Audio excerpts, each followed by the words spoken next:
إن الحمد لله نحمده ونستعينه ونستغفره ونعوذ بالله من شرور أنفسنا ومن سيئات أعمالنا من يهده الله فلا مضل له ومن يضلل فلا هادي له ونشهد أن لا إله إلا الله وحده لا شريك له ونشهد أن سيدنا وحبيبنا ومولانا محمدا عبده ورسوله الذي أرسله بالحق بشيرا ونذيرا وداعيا إلى الله بإذنه وسراجا وقمرا منيرا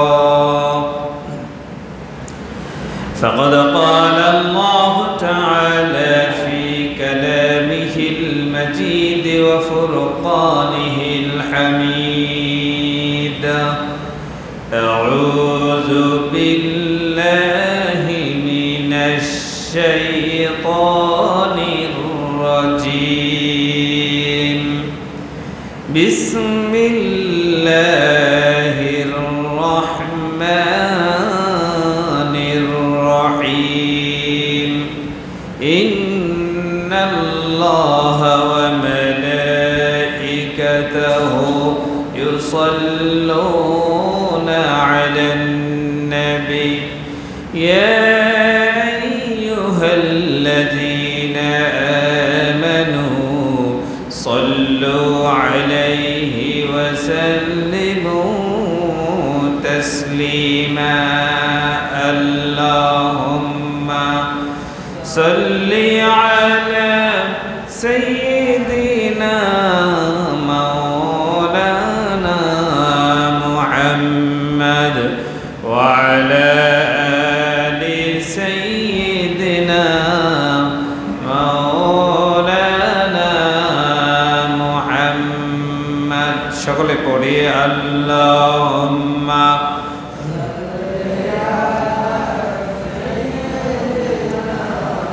مولانا محمد وعلى آل سيدنا مولانا محمد بلغ العلا بكماله كشف الدجى بجماله حسنت جميع خصاله صلوا عليه وآله بلغ العلا بكماله كشف الدجى بجماله حسنت جميع خصاله صلوا عليه وآله الحمد لله ঐতিহ্যবাহী মাসিমপুর কেন্দ্রীয় জামে মসজিদে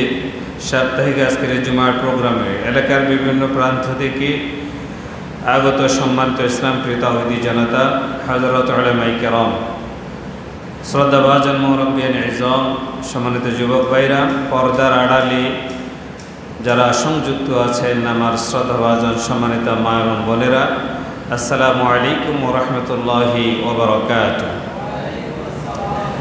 শুরুতে মহান আল্লাহ তাবারক ওয়া তাআলার দরবারে অসংখ্য অগণিত শুকরিয়া আদায় করছি যে মহান রব্বুল ইজ্জত ওয়াল জালাল আজকে আমাদেরকে পবিত্র জুমার এই বরকতময় দিনে মসজিদে আসার বসার কথা বলার কথা শোনার শারীরিক সক্ষমতা এবং সুযোগ প্রদান করেছেন আমরা সে মহান রব্বুল ইজ্জত ওয়াল জালাল আলিশান দরবারে শুকরিয়া আদায় করছি সকলে উচ্চ কণ্ঠে বলছি আলহামদুলিল্লাহ সাথে সাথে আল্লাহ সৃষ্টি প্রদান আকর্ষণ আশরাফুল আম্বিয়া খাতামুন নবিয়্যিন জনাবে মুহাম্মদ রাসূলুল্লাহ সবাই বলি সাল্লাল্লাহু আলাইহি ওয়াসাল্লামের উপর দরুদ পেশ করছি। আল্লাহুম্মা সাল্লি আলাইহি আল্লাহুম্মা বারিক আলাইহি। সম্মানিত বন্ধুগণ, আপনারা সবাই কেমন আছেন? আলহামদুলিল্লাহ, আপনাদের দোয়া আমরা সবাই ভালো আছি। আমার ভাইয়েরা, ধারাবাহিক বিষয়ভিত্তিক আলোচনার আজকের যে পর্ব, আমাদের হজের আজকে শেষ পর্ব ইনশাআল্লাহ। আমরা সংক্ষিপ্তভাবে আজকের পর্বের মাধ্যমে হজের সংক্ষিপ্ত আলোচনা শেষ করব ইনশাআল্লাহ। আমরা ইতিপূর্বে হজের বিভিন্ন বিষয় নিয়ে কথা বলেছি, হজের গুরুত্ব, তাৎপর্য সহ কাবাগরের ইতিহাস সম্পর্কে মোটামুটি আমরা আলোচনা করে ফেলেছি। আজকে হজের কিছু ফরজ কাজ আছে, কিছু ওয়াজিব আছে এবং হজ মোট 5 দিন করতে হয়। 5 দিনের ধারাবাহিক কিছু কার্যক্রম, একটা চিত্র তুলে ধরার চেষ্টা করব ইনশাআল্লাহ। গতকাল বাংলাদেশের প্রথম হজ ফ্লাইট সৌদি আরবের জমিনে অবতরণ করেছে, বলেন আলহামদুলিল্লাহ। অনেকেই আছেন আমাদের আত্মীয় অনাত্মীয় সহ সারা বাংলাদেশের প্রত্যন্ত অঞ্চল থেকে হাজার হাজার প্রায় লক্ষাধিক হাজি সাহেবরা ওনারা হজ করতে যাবেন আল্লাহর ঘরের মেহমান হয়ে। গতকাল থেকে উদ্বোধনী ফ্লাইট শুরু হয়ে গিয়েছে। গতকাল যারা গিয়েছেন ওনারা আজকে সৌদি আরবের মাটিতে অবস্থান করছেন। আল্লাহ আমাদেরকেও এই কাতারে শামিল হওয়ার তৌফিক দান করুন, বলেন আমিন। ভাইরা আমার, হজের কতগুলো ফরজ বিধান আছে আর কতগুলো ওয়াজিব বিধান আছে। হজের ফরজ বিধান হচ্ছে মোট 3টি। কয়টি? হজের ফরজ মোট কয়টি? 3টা। 1 নাম্বার হচ্ছে ইহরাম বাঁধা, 2 নম্বর হচ্ছে আরাফায় অবস্থান করা, 3 নম্বর হচ্ছে তাওয়াফ করা। এই 3 কাজের কোনো একটা না করলে হজ হবে না। 1 নম্বর হচ্ছে ইহরাম করা। ইহরাম মানে হচ্ছে সাদা কাপড়, সাদা 2টি কাপড় সেলাই মেহের, একটা পরবে আর একটা গায়ে দিবে। এটার নাম কি? ইহরাম। এটা নির্ধারিত জায়গা থেকে পড়তে হয়। তো এটা পরা ফরজ। এটা ছাড়া লুঙ্গি কুর্তা পরি জুব্বা জামা পরে হজে গেলে হজ হবে না। এটাই পড়তে হবে। আল্লাহ এইভাবে চাইছে। এটা প্রশ্ন হতে পারে, এরকম কেন, এটা কেন হলো, অন্য কিছু হলো না কেন? এইটা আল্লাহ বলছে এইভাবে কর, আমি এইভাবে চাই। এটার উত্তর হচ্ছে আল্লাহ চাইছেন এইভাবে, সুতরাং আল্লাহর হুকুম এইভাবেই মানতে হবে। 1000 টাকার দামি কাপড় থাকলেও সেটা হজের জন্য ওই সময়ের জন্য নয়। শুধুমাত্র সাদা 2টি কাপড় পরতে হবে, তাও আবার সিলাই দিকে। এটাকে বলে ইহরামের কাপড়। এই ইহরাম বাঁধা। ইহরাম মানে হজের জন্য নিয়ত করা। উমরার জন্য হলে উমরার নিয়ত, হজের জন্য হলে হজের নিয়ত। নিয়ত করে ইহরামটাকে কাপড় পরতে হবে। আমি হজের জন্য নিয়ত করলাম এই বলে সাদা কাপড়টা পরতে হবে। এটা হলো ইহরাম বাঁধা। 2 নম্বরে আরাফার ময়দানে অবস্থান করা। আরাফার ময়দানে কেউ যদি না থাকে তাহলে তার হজ হবে না। সব জায়গাতে ছিল, আরাফায় ছিল না, তাহলে ওনার হজ হবে না। নবীজি বলছেন আল হাজ্জু আরাফা, আরাফাতে থাকাটাই হচ্ছে হজ। যে ব্যক্তি আরাফায় থাকলো তার হজ হয়ে গেল, বলেন সুবহানাল্লাহ। আর যারা আরাফাতে উপস্থিত থাকলো, নবীজি বলছেন আল্লাহ রাব্বুল আলামিন তাদের সবাইকে ক্ষমা করে দেন, বলেন সুবহানাল্লাহ। আরাফা থাকলে ক্ষমা, সুবহানাল্লাহ কর, সুবহানাল্লাহ। 3 নম্বর হচ্ছে তাওয়াফ, জিয়ারত করা। এটা যে শেষ ফরজ, এটা তাওয়াফ করতে হবে। কিসের তাওয়াফ? কাবাগরকে বাম পাশে রেখে, কাবাগরকে বাম পাশে রেখে হাজর আসওয়াদ থেকে 7 চক্কর দেওয়া। এটাকে কি বলে? তাওয়াফ। তাওয়াফ মানে ঘুরা। এভাবে কাবাগর থাকবে হাতের বাম পাশে, ডান পাশে নয়, উল্টা ঘুরা যাবে না। ধরে নেন এটা কাবা, এর এই সাইড থেকে হাজর আসওয়াদের এই কোণ, এখান থেকে আপনার চক্কর শুরু হবে। কাবাগর পাশে থাকবে বাম পাশে, কাবাকে বাম পাশে রেখে হাজের আসওয়াদ যে পাথরটা ওখান থেকে গণা শুরু। এখান থেকে চক্কর দিয়ে আবার ওখানে আসা 1 চক্কর, ওইখান থেকে টার্নিং নিয়ে ওইখান থেকে ঘুরে আবার ওই জায়গাতে আসলে 1 চক্কর। এভাবে কয় চক্কর? 7 চক্কর। এটাকে বলে তাওয়াফ। এটা করতে হবে, এটা না করলে হজ হবে না। তাহলে হজের ফরজ মোট 3টা ছুটে গেলে হজ শেষ। 1 নম্বরে কি? ইহরাম পড়া, 2 নম্বরে আরাফায় অবস্থান করা, 3 নম্বরে তাওয়াফ করা, শেষ। হজের ওয়াজিব আছে। ওয়াজিব মোট 6টি বলা হয়েছে। 1 নম্বর মুজদালিফায় অবস্থান করা, বর্ণনা আমি সামনে বলবো। 2 নম্বর হচ্ছে সাফা মারওয়া সাই করা। 3 নম্বর হচ্ছে মিনায় পাথর মারা। কাকে পাথর মারবে? বন্ধুকে না শয়তানকে? শয়তান। নাকি বন্ধুর নাম ধরে বন্ধু করে মারলাম একটা পাথর, হবে না, শয়তানকে মারতে হবে। মিনায় পাথর মারা, তারপর হচ্ছে কোরবানি করা, তারপরে হচ্ছে মাথার চুলগুলো ফেলে দেওয়া, তারপর বাড়িতে আসার সময় বিদায় তাওয়াফ আছে একটা, ওই তাওয়াফ করা। এটা হচ্ছে ওয়াজিব। তিনটা হচ্ছে ফরজ, 6টা হচ্ছে ওয়াজিব। এগুলা হজের মধ্যে করতে হবে। এখন হজের ধারাবাহিক কিছু কাজ আছে। মানে প্রথম কি করবেন, হজ মনে করেন যে আমরা এখন হজে আজকে হজের নিয়ত করলাম, এখন কাবা শরীফে আছি, এখন কি করব? হজ হচ্ছে জিলহাজ মাসের 8, 9, 10, 11, 12। জিলহাজের 8, 9, 10, 11, 12 মোট 5 দিন। হজের মূল কাজ কয় দিন বলেন? 5 দিন। কয় দিন? আল্লাহ কখনো হয়তো কবুল করে ফেলতে পারে আপনাদেরকে। এটা একটু একটু হলে মনে রাখেন। মুসলমান হিসাবে যদি হজের কিছু না জানেন, কোনো হিন্দু খ্রিস্টান ভাইয়ের সাথে যদি কোনো কারণে বন্ধুত্ব হয়, তারা যদি প্রশ্ন করে এই তোমরা যে হজ যাও এটা কি, আপনি যদি আমি জীবনও এটা শুনি না, জানি না, তো বলবে তুমি কিসের মুসলমান? আমার আব্বা মুসলমান, আমি মুসলমান, তো হুন্ডা মুসলমান কোনো দাম আসেনি। আমি তো কিছু কিছু মনে রাখেন। হজের সময় কয় দিন? 5 দিন। মূল কাজ 5 দিন। জিলহাজ আরবি মাসের হিসাব, জিলহাজ মাসের 8 তারিখ, 9 তারিখ, 10 তারিখ, 11 তারিখ এবং 12 তারিখ। এখন জিলহাজ মাসের 7 তারিখ রাত্রে হাজিদেরকে, যারা এখান থেকে বিভিন্ন রাষ্ট্র থেকে যায়, হোটেলগুলোতে উঠে যায়, তাদেরকে সৌদি মুআল্লিমরা বলে দেয় যে আজকে রাত্রে আপনাদেরকে মিনায় নিয়ে নেওয়া হবে, অথবা 8 তারিখ সকালবেলা, অর্থাৎ 8 জিলহাজ দুপুরের আগে সব হাজিকে মিনায় চলে যেতে হবে। এখানে কি হাজে একজন না লাখ লাখ লাখ লাখ। এই জন্য 7 তারিখ রাত্রে থেকে শুরু করে, কারণ 8 তারিখ সকাল থেকে অত দেখা গেছে যে কাবার দেওয়া সম্ভব না হতে পারে। এই জন্য এখনকার সিস্টেম 7 তারিখ রাত্রে থেকে মিনায় বাস সার্ভিস, সুন্দর সুন্দর বাস, বড় বড় বাস, এগুলো করে আপনাদেরকে ডেকে ডেকে ওখানে উঠাবেন, উঠে আপনাদেরকে নিয়ে নেবেন। জোহরের আগে আগে সবাইকে মিনায় যেতে হবে। কোথায়? মিনা। মিনা এটা একটা জায়গার নাম। মক্কা থেকে মিনা দূরত্ব 8 কিলোমিটার। কয় কিলোমিটার? 8 কিলোমিটার। অনেকে হেঁটে যায়। তা আপনারা, আমরা যারা বাঙালি হাঁটারে পারতেন না, এখানে বাস আছে। যারা শুটান ফাটান তারা অনেকে হেঁটে চলে যায়, তো গাড়িয়ে যায় বেশিরভাগ। তো সেখানে গাড়ি এসে 8 কিলোমিটার রাস্তা, জোহরের আগে আগে এই 30-40 লাখ মানুষকে সেখানে চলে যেতে হবে। সুবহানাল্লাহ কোন? আল্লাহু আকবার। 8 কিলোমিটার রাস্তা, ওখানে সবাই বাস একের পর এক সবাইকে নিচ্ছে, গাড়িয়ে নিচ্ছে, হেঁটে যাচ্ছে রাস্তা দিয়ে, এভাবে চলে যায়। জোহরের আগে সেখানে পৌঁছে মিনায়, সেখানে গিয়ে জোহর, আসর, মাগরিব, এশা, জোহর, আসর, মাগরিব, এশা মোট কত হয়েছে? 4 ওয়াক্ত। ফরদিনের ফজর কত? 5 ওয়াক্ত। জোহর, আসর, মাগরিব, এশা মিনায় পড়বে রাত্রে। সেখানে তাবু আছে, তাবু, অনেক তাবু। এগুলো একদিনের জন্য না, স্থায়ীভাবে তাবু বানানো হয়েছে। এখানে কারা হজ করছেন? আছে কেউ? আলহামদুলিল্লাহ। অনেকে হজ করছেন না? আলহামদুলিল্লাহ। তাবু যেগুলো বানানো আছে এগুলো স্থায়ীভাবে বানানো আছে, কারণ হজের 5 দিনের মধ্যে 3 দিনে থাকতে হয় মিনার মধ্যে।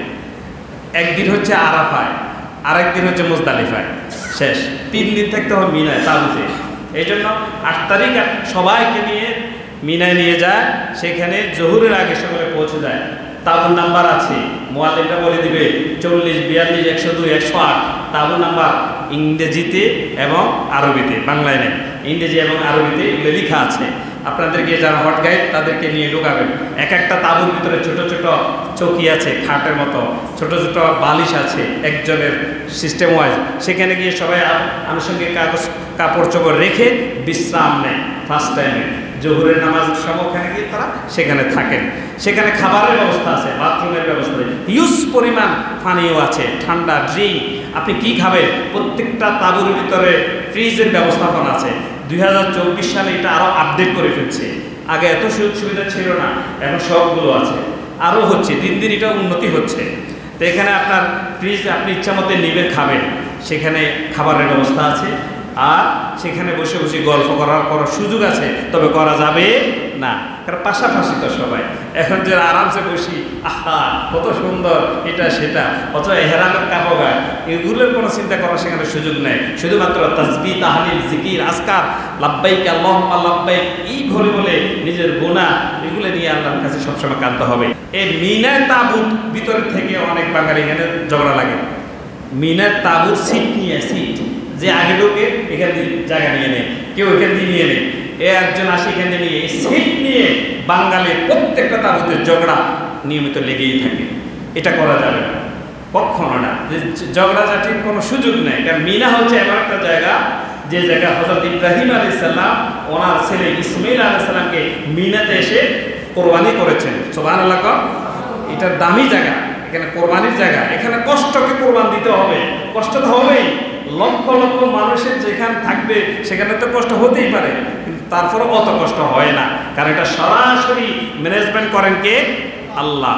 এই জন্য সেই জায়গায় একটু কষ্ট হতেই পারে, ঝগড়াঝাটি করার কোনো সুযোগ, ছাড় দিতে হবে। ঠিক আছে, আপনি এখানে থাকেন, এভাবে ছাড় দিলে আল্লাহ আপনার জন্য ব্যবস্থা করে দেয়। জোহর, আসর, মাগরিব, এশা পড়ার পর রাতের অংশে ঘোষণা দিয়ে দেয় যে গাট্টিগুটা গোছান, আপনাদেরকে নির্ধারিত বাস নাম্বার আছে, সেখানে উঠে যান, সোজা সবাইকে নিয়ে চলে যাবে আরাফাত। পরদিন ফজর পড়ে জোহরের আগে আগে, 9 জিলহজ জোহরের আগে আগে আরাফার ময়দানে অবস্থান করতে হবে। জোহরের আগে যেতে হবে। জোহরের আগে 30 লাখ 35-40 লাখও একসাথে চলে যায়। সুবহানাল্লাহ। এই মিনা থেকে আরাফাত দূরত্ব হচ্ছে 15 কিলোমিটার। কত কিলোমিটার? 15 কিলোমিটার। বাস যেতে প্রায় 2 ঘন্টা লেগে যায়, কারণ মানুষ বেশি, আস্তে আস্তে যায়। তা আরাফার ময়দানে, এখানে আরাফার ময়দানটা কি? সেখানে হযরত আদম আর হাওয়া আলাইহিস সালাম ওই জায়গায় একসাথে হয়েছে। ঠিক আছে, জান্নাত থেকে যখন তাদেরকে বের করে দেওয়া হলো, আরাফার ময়দানে তারা দুইজন দুই দিক থেকে কান্না করে একসাথে হয়েছে, আল্লাহ তাদের দোয়া কবুল করছে। সেজন্য আল্লাহ বলছে কিয়ামত পর্যন্ত আরাফার ময়দানে যে লোকগুলো হজের জন্য আসবে, আসা মাত্রই তাদের জীবনের গুনাহ আমি আল্লাহ মাফ করে দেব। সুবহানাল্লাহ। যেন আরাফা থাকতেই হবে। এই আরাফার ময়দানে সেখানে আবার তাবু আছে, এক পাশে তাবু আছে, তাবুর ভিতরে এসি আছে। সৌদির বিভিন্ন ব্যবসায়ীরা গাড়ি নিয়ে খাবার, বিরিয়ানি, পানীয়, জুস, ড্রিঙ্ক, জমজমের পানি অহরহ দিচ্ছে। তাড়াহুড়োর কোনো সুযোগ নেই, পছন্দ মতো ইচ্ছা মতো আস্তে আস্তে নিবেন আর খাবেন, সব সুযোগ সুবিধা সেখানে আছে। আরাফার ময়দানে সেখানে জোহর আর আসর এক আজানে 2 ইকামতে পড়তে হবে। কখন? মসজিদ আছে এখানে একটা, ওই মসজিদটার নাম হচ্ছে মসজিদে নামিরা। ওই মসজিদে নামিরা যখন জমাত হয়ে যাবে, ওই জমাতের সাথে যদি কেউ জমাত ধরে, তাহলে আসর আর জোহর একসাথে পড়তে হবে। কিন্তু কেউ যদি মসজিদের নামিরার জামাত ধরতে না পারে, তাহলে একসাথে পড়বে না। জোহরের সময় জোহর পড়বে, আসরের সময় আসর পড়বে। কারণ লাখ লাখ মানুষ এই আরাফার ময়দানে 1.25 লক্ষ সাহাবী নিয়ে রাসূল সাল্লাল্লাহু আলাইহি ওয়াসাল্লাম বক্তব্য দিয়েছেন, ভাষণ দিয়েছেন। বলেন আল্লাহু আকবার। সেই জন্য আরাফার ময়দানে এখনো সেই ভাষণ একটা আছে না নাই? আরাফার ময়দানে সে ভাষণ বাংলাদেশ টেলিভিশন সহ সারা বিশ্বের বিভিন্ন চ্যানেলে সে ভাষণ প্রদান করা হয়। ঠিক কিনা বলেন? এটা নবী করিম সাল্লাল্লাহু আলাইহি ওয়াসাল্লাম এই বিদায় হজের ভাষণ সে আরাফার ময়দানে দিয়েছেন। 1,24,000 প্রায় 1.25 লক্ষ সাহাবী সেখানে উপস্থিত ছিলেন। তো সুতরাং সেই জায়গায় গিয়ে সেখানে বক্তব্য শুনতে হবে, বসে থাকতে হবে। উপরে প্রচণ্ড তাপ, সেখানে ঠান্ডারও ব্যবস্থাপনা আছে, সেখানে বসে বসে জিকির আজকার করতে হবে, বক্তব্য শুনতে হবে। এরপরে জোহর আর আসর শেষ করে মাগরিবের সময় যখন শুরু হবে, মাগরিবের সময় শুরু হলে মাগরিব পড়া যাবে না। আরাফায় থাকতে হবে মাগরিব পর্যন্ত। আরাফাতে থাকতে হবে জোহর থেকে কখন পর্যন্ত? মাগরিব পর্যন্ত। মাগরিবের সময় শুরু হলে আরাফায় মাগরিব পড়া যাবে না, নিষেধ। তখন মুজদালিফার দিকে রওনা দিতে হবে। মাগরিব না পড়ে মুজদালিফাতে চলে যেতে হবে। আরাফা থেকে মুজদালিফার দূরত্ব 12 কিলোমিটার। কত কিলোমিটার? 12 কিলোমিটার। এগুলো বাস আছে, কেউ হেঁটে হেঁটেও যায়, বাসও আছে, ব্যবস্থাপনা আছে। তা আরাফা থেকে আপনাদেরকে মাগরিবের সময় হইলে যারা যে গ্রুপে যাবে, গ্রুপ ওয়াইজ সবাইকে ডেকে লুকে নিয়ে গাড়িতে উঠে মুজদালিফার দিকে রওনা দেয়। মুজদালিফায় যেতে যেতে যদি রাতে 10টা 11টাও বাজে, সেখানে গিয়ে মাগরিব আর এশা এক আজানে 2 ইকামতে তারপর আদায় করতে হয়। সুবহানাল্লাহ। সেখানে গিয়ে এই কাজটা করতে হয়। মুজদালিফায় সেদিন রাত থাকতে হয়। সেই রাতে সেখানে তাঁবু নেই, সেটা খোলা আকাশের নিচে। মুজদালিফার কোনো তাঁবু নেই। আরাফার ময়দানে তাঁবু আছে, মিনার মধ্যেও তাঁবু আছে, কিন্তু মুজদালিফা এমন এক জায়গা বিশাল, সেখানে কোনো তাঁবু নেই, খোলা আকাশের নিচে। নারী পুরুষ যা যেখানে যেভাবে পরিবেশে তারা সেখানে তাদের পরিবেশ মতো তারা সেখানে অবস্থান করে। সুবহানাল্লাহ। সুবহানাল্লাহ। সেখানে অগাধ পরিমাণ লাইটের ব্যবস্থা আছে, কারেন্ট যাওয়ার কোনো সম্ভাবনা নাই। আমাদের দুর্বল কারেন্টের লাইন নয়, যে কোনো মুহূর্তে চলে যায়। সেখানে কারেন্ট যাওয়ার কোনো সমূহ সম্ভাবনা নাই। পর্যাপ্ত পরিমাণ তার বিকল্প ব্যবস্থাপনা দিয়েই সাজানো হয়েছে। সেখানে কম্বল বিছিয়ে যা যেমন 30-40 লাখ লোক মুজদালিফা রাত্রে থাকবে। তারা এশার নামাজ পড়বে, বিশ্রাম নেবে, তাহাজ্জুদ পড়বে, ফজর পড়ে তারা আবার সেখানে পাথর নেবে। পাথর মুজদালিফা সারা পাথর, শুধু পাথর আর পাথর, ছোট ছোট শুধু পাথর। ওখানে মুজদালিফা ওই দিন রাত্রে গিয়ে যারা হাজি ওনারা 70টা পাথর নেবে। কয়টা? 70টা ছোট ছোট পাথর। এই যে আপনার সোনা বুট আছে না, সোনা বুটের চেয়ে একটু বড় বড় এই ধরনের পাথর বোতলে করে নিতে পারে, পাথরের জন্য ব্যাগ বিক্রি করে ব্যাগও নিতে পারে, পলিথিনও নিতে পারে। মোট 70টা পাথর সেই ব্যাগে করে ওই রাত্রেই ফজরের আগেই পাথরগুলো নিয়ে নিতে হয় বলে বলি দেয়, নিয়ে এগুলো রেখে দেয়। ফজর নামাজ মুজদালিফা পড়ার পর সূর্য যখন উঠে যাবে তখন ওই সময় দোয়া কবুল হয়। তখন সবাই সেখানে আল্লাহর কাছে কান্নাকাটি করে দোয়া করে। সুবহানাল্লাহ কন, সুবহানাল্লাহ। আমরা এখন কোথায় আছি? মুজদালিফায়। কোথায় আছি? মুজদালিফায়। এই মুজদালিফায় ফজর পড়ার পরে তারপরে হাজী সাহেবদেরকে বলে আপনারা রেডি হয়ে যান, আপনাদের পরের গন্তব্য হচ্ছে মিনা জামরা, শয়তান, বড় শয়তানের কাছে যাবে। তখন ওনারা আবার ফজর পড়ে তারপরে মিনার দিকে রওনা দেয়। মুজদালিফা থেকে মিনার দূরত্ব হচ্ছে 5 কিলোমিটার। কয় কিলোমিটার? 5 কিলোমিটার। ওইটা হেঁটে চলে যাওয়া যায়, 1 ঘন্টা সময় লাগে হেঁটে হেঁটে যেতে। ওখানে সবাই চলে যায় মিনা। মিনা গিয়ে মিনা থেকে জামরা, জামরা একটা জায়গা, সেখানে বড় শয়তান, ছোট শয়তান, মেজ শয়তানের প্রতিকৃতি সেখানে আছে। তো এই পরের দিন অর্থাৎ 10 তারিখে, 8 তারিখ ছিলাম আমরা মিনায়, 9 তারিখ ছিলাম আরাফায়। 9 তারিখ আরাফায় শেষ করি, 9 তারিখ রাত্রে চলে আসে মুজদালিফায়। মুজদালিফ থেকে 10 তারিখে মুজদালিফার মধ্যে কিছুক্ষণ থেকে আমরা চলে গেলাম মিনায়। মিনে গিয়ে পাথর নিলাম কয়টা? 70টা। মিনাতে গিয়ে 7টা পাথর বের করে নিতে হবে। 7টা পাথর নিয়ে সেখানে জামরা, বড় শয়তান, তাকে 7টা পাথর মারতে হবে। বলেন আল্লাহু আকবার। 7টা পাথর প্রথমে বড় শয়তানকে মারবে 10 তারিখ। বড় শয়তানকে পাথর মারার পর তারপরে গিয়ে সেখান থেকে মিনা গিয়ে পাথর যখন মারা শেষ হবে, মানুষ তখন সেখান থেকে চলে যাবে মক্কা। কোথায় যাবে? মক্কা। মক্কায় গিয়ে কোরবানির জন্য প্রস্তুতি নিতে হবে। কোরবানি সেখানে আলাদা জায়গা আছে, সেখানে লাখ লাখ কোরবানির পশু। আপনি যারা হজ করেন আপনার জন্য কোরবানির পশু আছে। যারা জানেন ওনারা নিজে গিয়ে কোরবানির পশু জবাই করেন অথবা দেখেন, তারপরে চলে আসে। আর যারা দুর্বল ওনারা প্রতিনিধি পাঠান। কোরবানির পশু জবাই হলে পরে জানাই দেয়, ফোন দিয়ে দেওয়া হয় আপনাদের গ্রুপের 40 জন 100 জনের কোরবানি কমপ্লিট হয়েছে। কোরবানি যখন শেষ হবে তারপর গিয়ে চুল কাটা, তখন মাথা হালাক করতে হয়, হালাল হয়ে যেতে হয়, তখন সেখানে চুল কাটি ফেলতে হয়, মাথাকে মুন্ডন করতে হয়। এই মুন্ডন যখন করবেন তখন আপনার এহরামের কাপড় পরার আর বাধ্যকতা থাকে না। মাথা যখন কামাই ফেলবেন তখন এই সাদা পোশাকটা অনেকে ইচ্ছা করলে চেঞ্জ করে সাধারণ পোশাক পরতে পারে, কোনো সমস্যা নাই।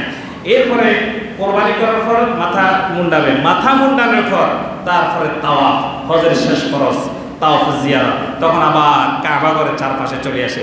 তাওয়াফ করতে হয় হাজরা আসওয়াদ থেকে শুরু করে কয় চক্কর? 7 চক্কর, 7 বার তাওয়াফ করবেন। পুরুষরা প্রথম 3 বার একটু বুক ফুলিয়ে জোরে জোরে করবেন, মানে একটু গতি দিয়ে। মহিলারা নয়, এটাকে বলে রমল।